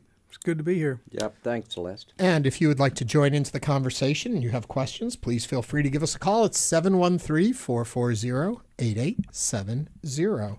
Gentlemen, welcome to the program. I know we want to talk about Beryl and what happened in Beryl, but it's hard to get into that conversation without also looking at what happened this weekend. And Judge, I know a lot of the conversation right now, and it may in many ways be too soon to even be talking about this, but it's about the way the warnings went out. And I think you have a unique understanding of how that whole system works. And if you could help people understand in general how these warnings come and how they're processed. Well, of course, the tragedy in Central Texas is just something that is hard to wrap around right now. But you also have to understand that it is a more rural area. Unlike here where we have media outlets, you have a lot of attention. They don't have that. And what happened, the warning system that was in place, the National Weather Service, and certainly Jim can talk about that. He's well aware of those. They come out with a flood watch and then a flood warning. Well, the watch came out during the afternoon, and anybody who's been in Central Texas, in the hill country, you know about flash floods. They occur fairly frequently. The magnitude of this one was just so much greater that by the time the flood warning went out, it was after 1 o'clock in the morning. People had gone to sleep. There's no adequate warning system. And ironically, you're right, there will be plenty of time to discuss it later. The Kerr County officials had applied for a grant to update the warning system. They did not get the grant. It didn't get updated. And in today's modern technology, these things we wear, our cell phones, really should be the key to that warning system. But there will be plenty of time to go back and look and say what should have happened, and we'll learn from it. It's interesting that you mention our cell phones, and I think that is what a lot of people are questioning is in this area, self-service can be spotty. So besides cell services and cell phones, do you think those alarms should have been implemented there along the Guadalupe River in Kerr County? Well, whether I think so or not, you have to understand that we're dealing with a 20-mile stretch of river. So how close together do you put the alarms? Would people have paid attention? It's the middle of the night. You hear a siren going off. Is that going to make you get up and leave? I know we're going to talk about Camp Mystic. You have to because it's been on everybody's mind. It's been there 100 years. This has never happened. So there will be lessons learned, and there'll be time for finger pointing after the fact. Yeah. But how do we go forward? I'm going to give you an example that's a little off key, but I grew up in New London, Texas. New London, Texas is still the scene of the worst school disaster in American history. 300 people died when the school blew up because natural gas, you couldn't smell it. Immediately after that, odorizer was added to natural gas. So changes are going to be made so that this doesn't happen again, and that's little comfort to people who have lost loved ones and suffered through what we have now. But no, I do think there will be a full court press put on a better warning system. Jim, the judge talks about the warnings. I'm curious, Celeste and I were talking about this a little earlier, about warning fatigue, that people hear these and they become just white noise after a while, especially if you're in an area that's prone to flash flooding. I guess my question is, or my platform for you, is to remind people how important these warnings truly are. Well, there's no doubt about it, Ernie. The warnings are essential. We don't have I think across the state, there's no comprehensive warning system. There's no comprehensive warning structure. I think warnings would be one of the things I would say that we'll learn about and will come out of this kind of horrible tragedy in the hill country. But the other thing, you're talking about fatigue. We are not, I don't think, facing the truth of the situation that is in front of us.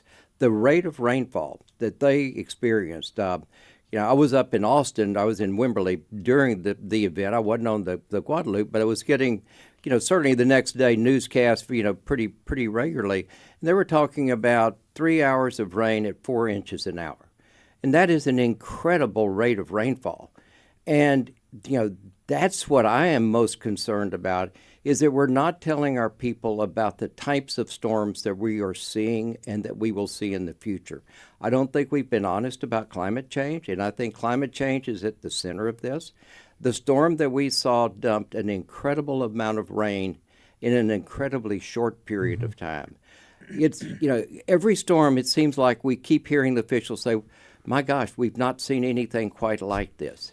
And I mean, Ed and I were talking, before about, before Harvey, we had a couple of 500-year storms. So that is the reality of today. And, fatigue or not, I don't think we're hearing enough about how serious these storms are.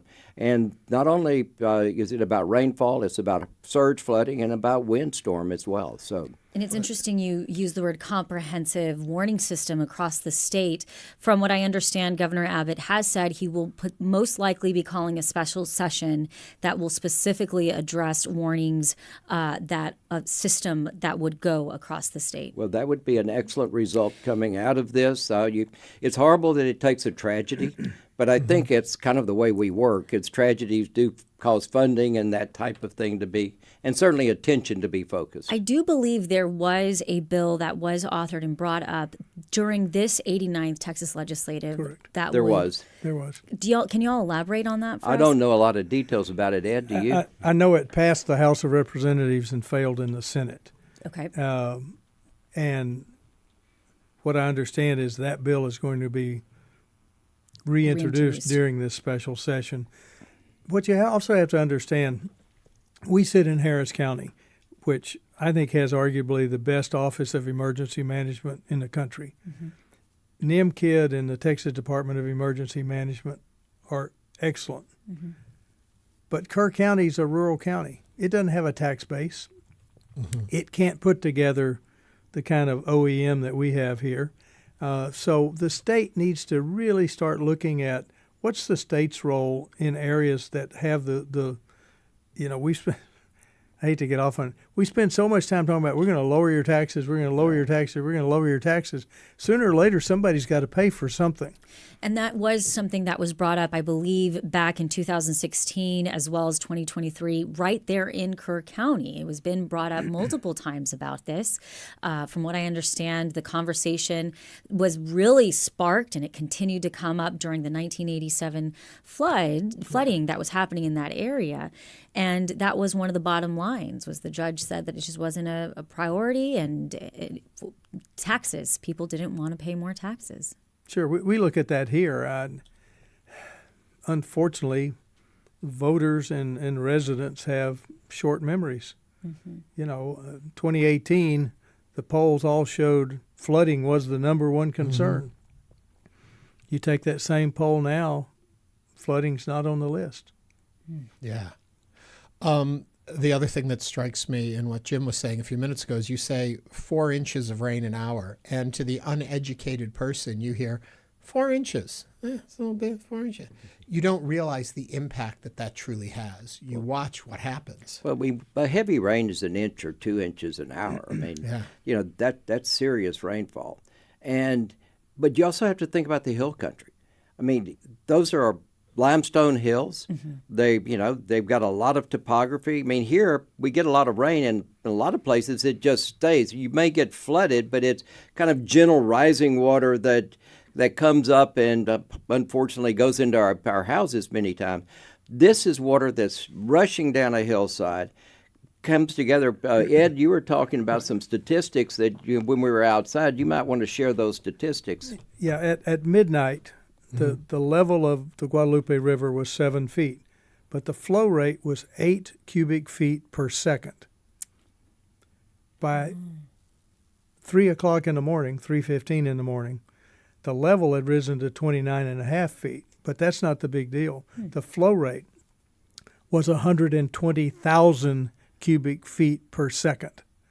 from 8 cubic feet per second to 120,000. That's what Jim was talking about. That water all gets funneled down, and you can't even comprehend that. No, it is beyond our ability, I think, to conceive. And I think if I were to say one thing I think we're lacking almost across the board is we need to be able to conceive the impacts of these storms. We need to be able to better visualize what these warnings are about, because you're talking about warning fatigue. On the other hand, I don't think we talk enough about these things, but because we're not educated enough, I don't think, as a public. Now, Jim, can you talk to us about, from what I understand, that area had been in a very long drought. And would that have had any impact at all on the ground? I've heard it said that it did. I'm not so sure I believe that so much. I mean, a gentle rain would have perhaps been more impacted, but when you have that rate of rainfall, even if you have soil that was better able to take moisture in, it's just so much so fast, and with the slope they've got there, I don't think that was a huge factor personally. We are speaking with Jim Blackburn, who's an environmental lawyer, professor in the practice of environmental law at Rice University, and Judge Emmett, a fellow in energy and transportation policy at Baker Institute, and also our former Harris County judge. If you have comments, questions, and you'd like to join the conversation, give us a call at 713-440-8870. We have Kenneth on the line from South Park. Hello there, Kenneth. What's on your mind today? Yeah, thank you. I wanted to question for Ed Emmett. And I'm glad he brought that up about the short memory people got, because right here in the city, the infrastructure above ground, I think, is outpacing what's below ground. And I've been here all my life, and as for, drainage and everything like that, I think it's going to come back and bite us for a very long time, and I think it needs to be looked at real good. And before I hang up, I want to thank him and commend him about the things that he did in the community down through the years. And I know he probably remembers, don't, but he ate my mother's food about 50 years ago, when I remember when he was with Big Brother Houston. And you're well connected with the community, man, and I really thank you for what you did, and really like to see you back. Thank you. Well, thank you, Kenneth. I'm very happy at the Baker Institute. So you're not thinking about getting back into politics at all anytime soon? But he brings up a good point, though, about our area. Well, he talked about the surface infrastructure versus below surface. Former Mayor White, I may quote him a little bit wrong on this, but he used to talk about the fact that a large percentage, maybe 30% of the water is lost in our drinking water system before it ever gets to the tap. It's because the pipes and everything are so old under the city. And of course, I have to put this in as a former county official. Everybody talks about city, city, city. It's the whole region now that we've got to talk about. Houston is fairly stagnant. That's not a negative, shouldn't be a negative word, population growth, but the growth is occurring in the unincorporated part of Harris County. Harris County only gets property tax. They get very few fees. They don't get any sales tax. And so as many people live in unincorporated Harris County as live in the city of Houston, but yet the county commissioners and the county judge are totally hamstrung in the amount of money they have to spend on infrastructure. And then other people can get into the question of what do you prioritize. In my case, I would prioritize flood control and basic infrastructure. But that's the debate. And as long as the public doesn't demand that, the elected officials aren't going to give it to them. 713-440-8870. Aga is on the line from Memorial City. Aga, what's on your mind today? Yes, I have a question to everybody, including Judge. The question is that with the recent disband, the administration getting rid of FEMA, as soon as we have any kind of first things they call federal government for help, I want to ask the judge's opinion, is it a good idea to get rid of, and is it going to cause a lot of disasters in the future and delay response to disasters? Aga, thank you for your call, Judge. Well, if I could answer that question, I'd be somewhere else probably. It depends on how it's done. As long as the duties are maintained, then it's not a big problem. Now, I have to say quickly, some folks have said, look at what's already happened. Well, this disaster had nothing to do with that decision. I agree with that. I mean, I think everybody, it hadn't had time yet to take effect. But I do think it's important for FEMA, Jim and I were talking again beforehand, the flood maps for Harris County have not been redone since Harvey. That's been 7 years. Yeah, and it's crazy that they haven't, because we need better information than we have.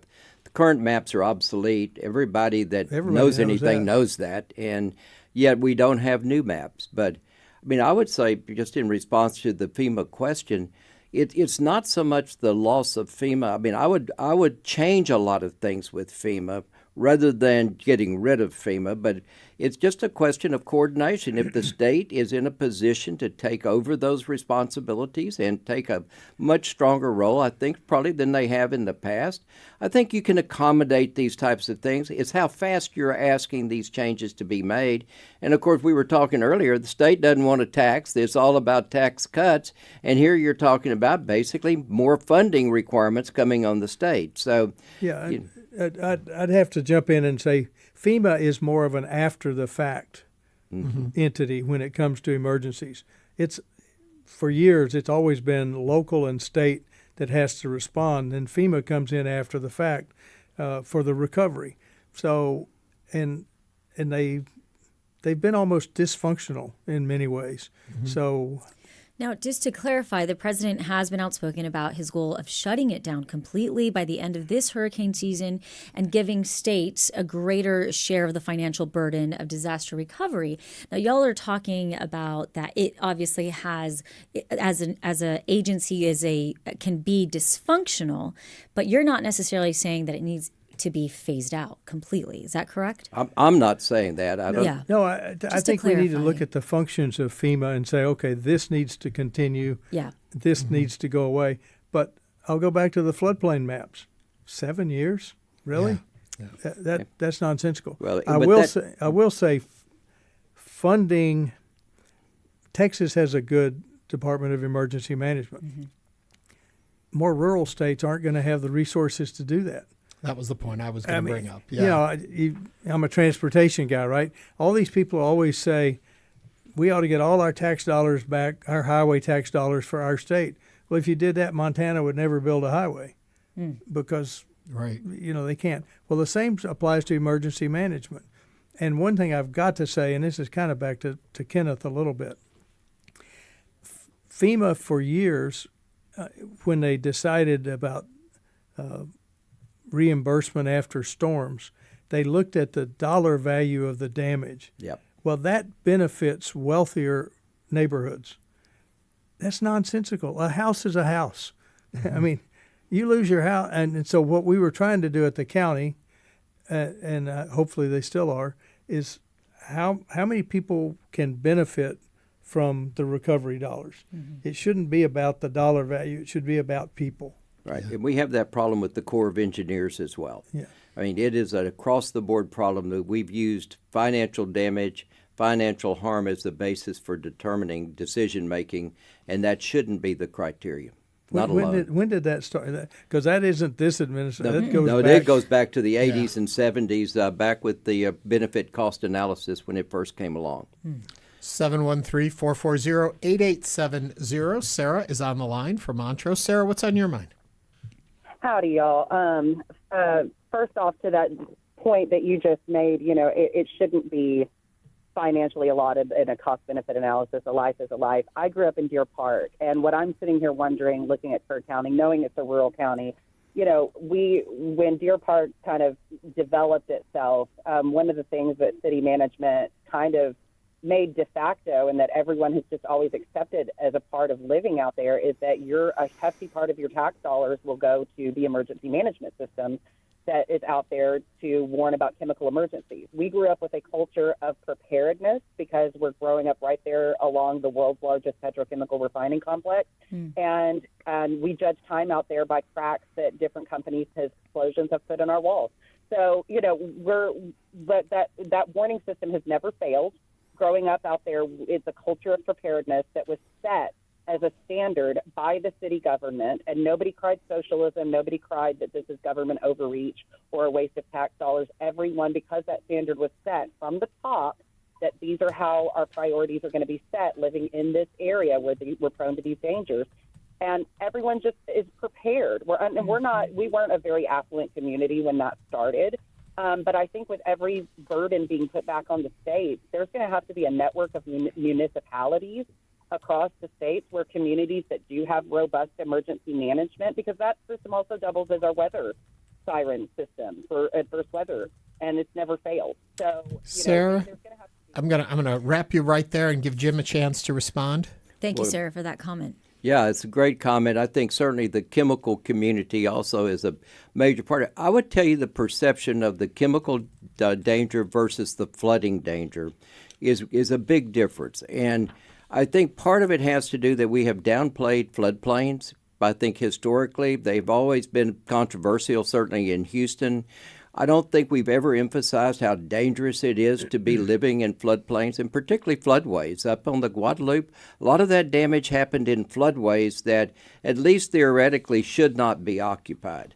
And I just don't think we've ever associated the same type of warning and thinking about flooding as we have with the chemicals, which we know can kill you very quickly. And I mean, I commend the chemical industry. I commend Deer Park and all of the ones on the channel for what they've done. I just don't think we've ever elevated flooding to the level that it needs to be. And I would include surge flooding along the coast, would be rainfall flooding, and then also the windstorm side of things. I think all of those have been underplayed as risk, and I think that's going to have to change. But, Sarah did bring an interesting point, and I think what she was trying to basically say is that this culture of we are going to be prepared at any given moment, right, the sense of urgency might feel different in regards to looking at it culturally from flooding versus a chemical type situation.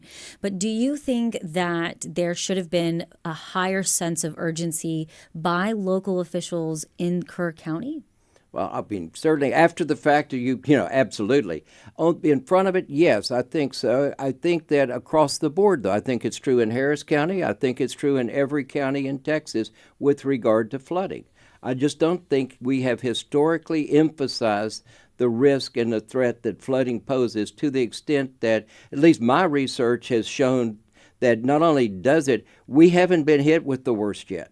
Houston hadn't seen it yet. And, one of the things I would note about Beryl as well as all, it seems like we're always being caught by surprise by whatever this new element of the weather is. And I think that has to do with our failure to take a comprehensive view that our climate is changing, try to get the politics out of that as best we can, which I know is almost impossible, but let the science lead us.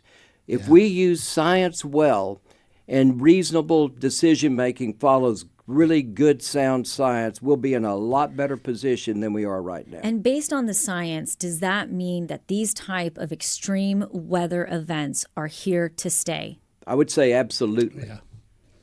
Well, they've been here before. Yeah. The question but now is, they're just recurring. Are they becoming more frequent? I mean, yes. The flooding on the Guadalupe was the second largest in history. The largest was back in the 1930s. So, I mean, these things have occurred. But we will see more of them more frequently. That's the worry with hurricanes. We're going to see more 3, 4s, and 5s. We're going to see bigger rainfalls more frequently in the future, is what the predictions are. Well, and since he mentioned hurricanes, and we are supposed to be talking about Beryl. I was going to say, we never even got to the topic. One of my concerns, and I'll kind of ask Jim this question, all the development that has occurred, Katy Prairie, all out on the west, people all like to talk about the impact on flooding, but my question is, are those homes built to withstand wind? I think they are not, and that is going to be an issue. To me, that's an issue that nobody's talking about, but if you go to Florida, you have to put the roofs and tie them down a certain way. You look at that bald prairie out there, and if a storm comes in the right place where you get the dirty side of a hurricane coming, and I drive down to Victoria periodically. There are places down in Horton and Fort Bend County that are even closer to the coast with little homes being put up that I fear if we get a big windstorm, we're going to have a problem. And there are supposedly fixes that can be done in the roof that can come up with joints and things like that can be added that we don't require, as far as I. That's correct. We don't. Well, gentlemen, I hope that you're not prophetic in that, but Yes. I fear. Thank you for coming in. Ed Emmett is a fellow in energy and transportation policy at Rice's Baker Institute and former Harris County judge. Jim Blackburn is an environmental lawyer and professor in the practice of environmental law at Rice University. Like Ernie said, thank you both for joining us today. Thank you for having us. Coming up, we'll talk about a lawyer's role of a lifetime. Atticus Finch. Stay with us as Hello Houston continues. Your right to know what's really going on in our world depends on more than just great journalism. It depends on your participation. Houston Public Media is funded by Houstonians for Houstonians. 80% of our budget comes directly from you, our community. That's how trusted information stays free and accessible. No ads, no shareholders, just clear and careful reporting. Protect your right to stay informed by visiting houstonpublicmedia.org/donate or call 888-909-0887. Support comes from GenPro, a Houston-based home generator service providing power to homes during unexpected outages, helping with connectivity and productivity. More information is available at genpro.com. Support comes from Broadway at the Hobby Center, presenting the revival of the musical Parade, featuring an orchestral Americana music score. This true American story is on stage July 15th through 20th. More at broadwayatthehobbycenter.com.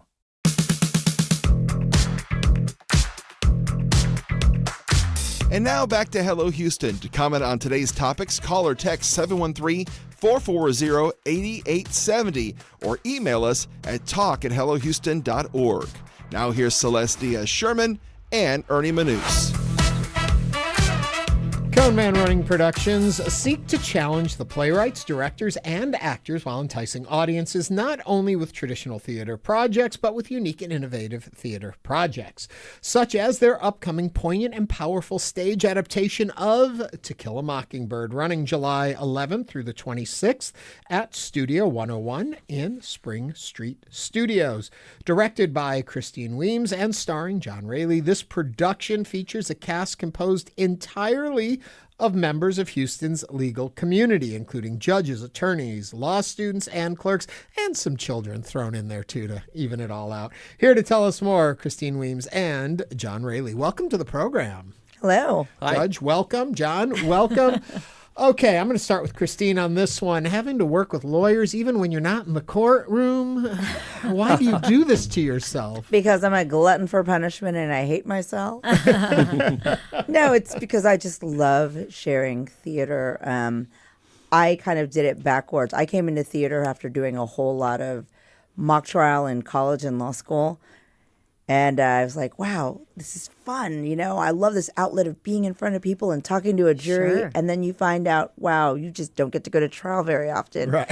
Yeah. And then you learn that Houston has this incredible and amazing, thriving theater community. And so I just started doing a ton of shows. And then it's kind of like anything else. Lawyers started talking to me about, like, what were you doing this weekend? I was in a play. How did you do that? It's like, what do you mean? I went and auditioned and so you learn that a lot of other lawyers, like John Raley, who have this knack for wanting to be in front of people and getting attention and spotlight, that they've always wanted to do it. And so doing this lawyer show, we've been doing it's like our fourth or fifth one. Yeah. Provides a lot of lawyers who've never thought about being on stage this outlet. John, we went long with our earlier segments, so I want to make sure we get some time just quickly to talk to you about Role of a Lifetime. Being Atticus Finch? Yes, it is, Ernie. Yeah. Atticus is the reason I'm a lawyer. Wow. And my whole life I've wanted this opportunity, and I really appreciate Judge Weems giving me a shot at it. You know, we have a running joke that we think she's twins or triplets because she's runs a district court. She's a law professor. She runs a theater company. She runs the mock trial programs. But this is a very special show for all of us. The cast is truly an ensemble, yeah. And they're all very, very strong. And everybody has a role to play that's really important. You mentioned loving this character, different getting in the skin of him and playing him than just reading it or watching it. What have you learned about Atticus Finch having to be him now? I've learned that Atticus is a man for all seasons, to borrow a line. He's trying very hard to be a good single father, which is tough, and bring his kids up with good values. He believes strongly in the rule of law. And he knows that if he doesn't take this case, this innocent man will probably not get a fair trial. So he's willing to make a stand, even though all of his neighbors and the people that he goes to church with are turning against him and against his children. And he's struggling with that, mostly for them, because his heart is for them more than himself.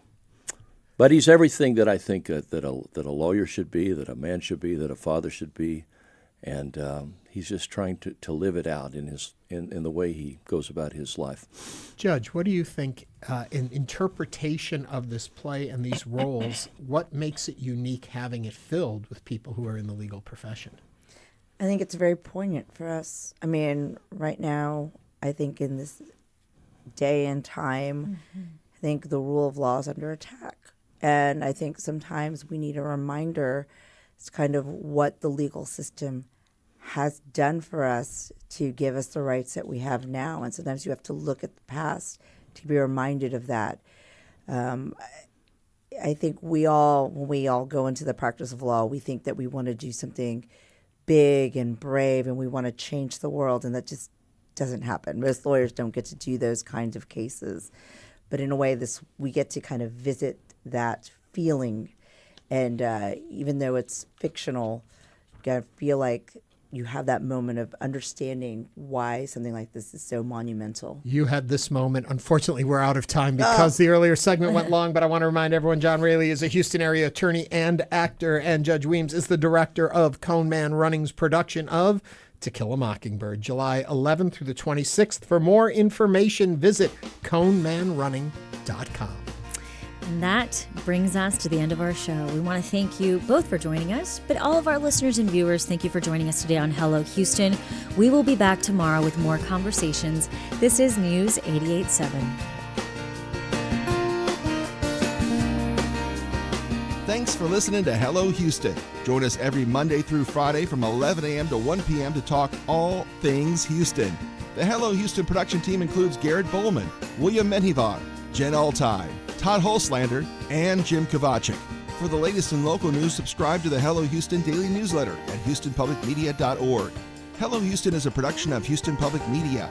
The opinions expressed by the guests of this program are solely their own and do not represent the views of management, staff, or underwriters of Houston Public Media.